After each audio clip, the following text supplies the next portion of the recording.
नमस्कार, मी अस्मिता. माझ्या रेसिपी चॅनलमध्ये तुमचे खूप स्वागत. आज आपण बघणार आहोत सांबार आणि पूड चटणी. पूड चटणीला गन पावडरसुद्धा म्हटलं जातं. त्याच्यासाठी एक वाटी सेट करायची आहे. छोटी किंवा मोठी तुम्ही सेट करू शकता आणि त्या वाटीने सर्व साहित्य आपल्याला इथे मोजून घ्यायचं आहे. एक वाटी मी इथे चणा डाळ घेतली आहे आणि स्लो गॅसवर ही चणा डाळ आपल्याला अगदी तेलाचे 2-3 थेंब घालून भाजून घ्यायची आहे. ही चणा डाळ खमंग भाजल्या जावी यासाठी गॅसची आच आपल्याला स्लो ठेवायची आहे आणि हलकासा रंग बदलेपर्यंत आपल्याला ही चणा डाळ भाजून घ्यायची आहे. चणा डाळ भाजली गेली की अप्रतिम असा सुगंध येतो. तुम्ही इथे रंग बघू शकता. त्याच्यानंतर अर्धी वाटी इथे उडीद डाळ घ्यायची आहे. उडीद डाळ तुम्ही धुवून सुकून घेऊ शकता किंवा स्वच्छ सुती कापडाने पुसूनसुद्धा घेऊ शकता. दोन्हीचं प्रमाण मी सारखंच घेतलं आहे. ही गन पावडर इडली मसाला बनवण्यासाठी वापरण्यात येते. इडलीसोबत ही सर्व केल्या जाते. फार अप्रतिम चवीची ही गन पावडर बनून तयार होते. उडदाची डाळसुद्धा भाजल्या गेली आहे. त्याच्यानंतर आपल्याला सुक्या खोबऱ्याचा किस इथे भाजून घ्यायचा आहे. त्याच वाटीने एक वाटी सुका खोबरा किस मी इथे घेतला आहे. हलकासा रंग बदलेपर्यंत हा खोबरा किस आपल्याला भाजायचा आहे. त्याच्याचमध्ये 1 टेबलस्पून शेंगदाणे मी इथे वापरले आहे. शेंगदाणे हे ऑप्शनल आहे. तुम्ही सुका खोबरा किस वापरूनसुद्धा ही पूड चटणी बनवू शकता. त्याच्यानंतर 2 टेबलस्पून इथे पांढरे तीळ मी वापरले आहे.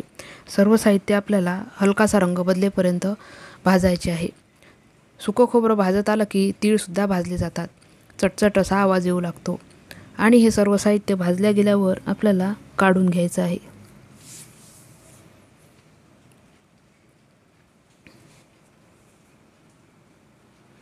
तुम्ही इथे बघू शकता हलकासा खोबऱ्याचा रंग हा बदलला आहे.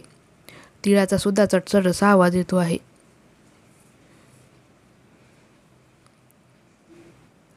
आता त्याच पॅनमध्ये आपल्याला थोडं तेल घालून कढीपत्ता भाजून घ्यायचा आहे. इथे 1 वाटीभर मी कढीपत्ता घेतला आहे. ज्या वाटीने सर्व साहित्य मोजून घेतलं त्याच वाटी भरून मी कढीपत्त्याची पानं मोजून घेतली आहे. आता इथे सुक्या लाल मिरच्या वापरायच्या आहे. इथे बेडगी मिरची आपल्याला वापरायची आहे. ह्या कमी तिखटाच्या सुक्या मिरच्या आहे. इथे कमी तिखटपणा असलेल्या आपल्याला सुक्या मिरच्या वापरायच्या आहेत. कढीपत्त्याबरोबर सुक्या मिरच्या ह्या चांगल्या भाजून होतात. त्याच्यानंतर थोडी चिंच पण मी इथे वापरली आहे. चिंच आपल्याला मिनिटभर ह्या पॅनमध्येच परतून घ्यायची आहे. सर्व साहित्य भाजून तयार आहे. सुक्या खोबऱ्याचा किस, चणा डाळ, उडीद डाळ, इथे मीठ, हळद आणि 1 टीस्पून आपल्याला मिरे घ्यायचे आहे. त्याचप्रमाणे 1 टीस्पून मी इथे काश्मीरी मिरची पावडर रंगासाठी वापरली आहे. हे सर्व साहित्य आपल्याला मिक्सरला फिरवून घ्यायचे आहे. कढीपत्ता, मिरची, 1 टीस्पून मिरे आणि जी चिंच आपण भाजून घेतली होती ती पण याच्यामध्ये घालायची आहे. आधी हे सर्व साहित्य आपल्याला मिक्सरला बारीक वाटून घ्यायचे आहे.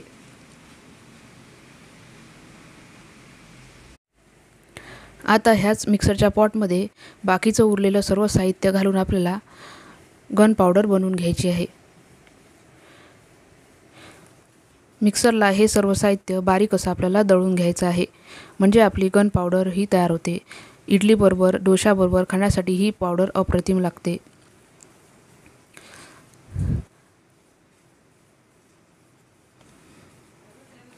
एक टीस्पून इथे हिंग पावडर आपल्याला घालायची आहे. त्याचप्रमाणे रंगासाठी 1 चमचा हळद घातली आहे.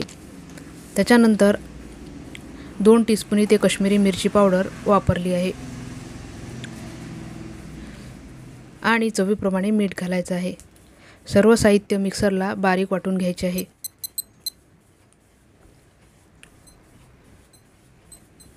ही पूड चटणी गरम भात आणि तूप घालून तुम्ही सर्व करू शकता.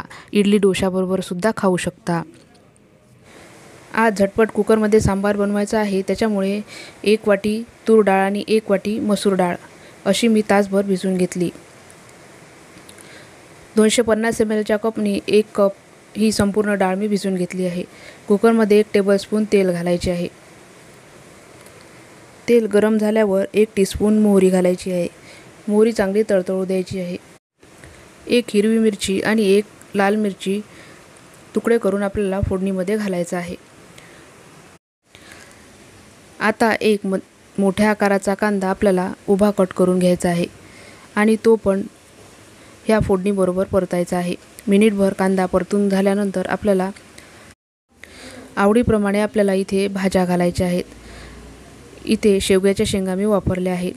त्याच्यानंतर वांग्याचे तुकडे पण इथे घालू शकता। आवडीप्रमाणे इथे भाज्या वापरायच्या आहे। कोहळं, दुधी, मुळा हे सुद्धा तुम्ही ह्या सांबार बनवण्यासाठी वापरू शकता। अप्रतिम चवीचा सांबार अशा पद्धतीच्या भाज्या घातल्यामुळे तयार होतो। त्याच्यानंतर 1 टीस्पून हळद, चवीप्रमाणे लाल तिखट आणि इथे 1 टेबलस्पून सांबार पावडर वापरायची आहे। सांबार मसाला हा रेडीमेडच वापरला आहे।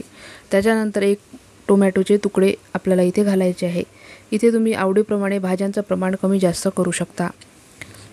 आता भिजवून घेतलेल्या ज्या डाळी होत्या त्या आपल्याला ह्या भाज्यांमध्ये घालायच्या आहे।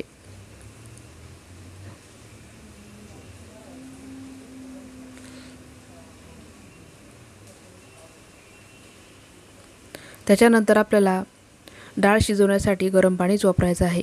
साईडला गरम पाणी करत ठेवलं होतं। डाळ शिजवण्यापुरतं आपल्याला इथे गरम पाणी घालायचं आहे। जेवढी डाळ घेतली होती त्याच्या दुप्पट पाणी वापरायचं आहे। किंचित मीठ घालायचं आहे। डाळ शिजून झाल्यानंतर मीठ हे ॲडजस्ट करायचं आहे।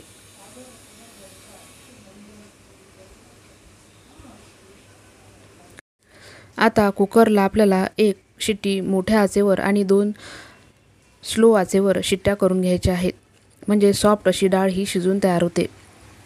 डाळ भिजल्यामुळे ती लवकर शिजते।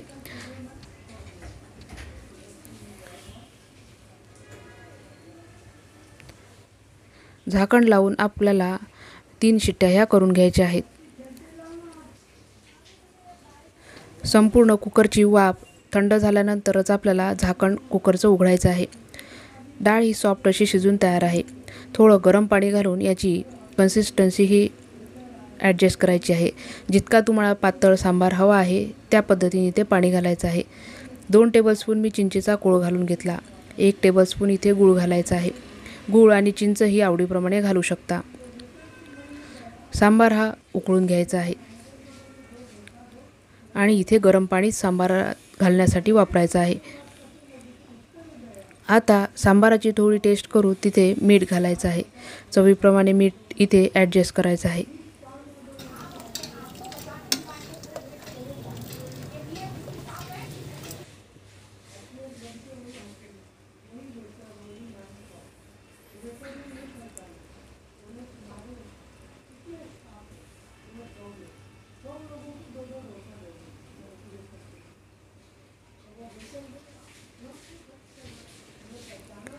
आता सांबारावर घालण्यासाठी खमंग अशी फोडणी तयार करायची आहे।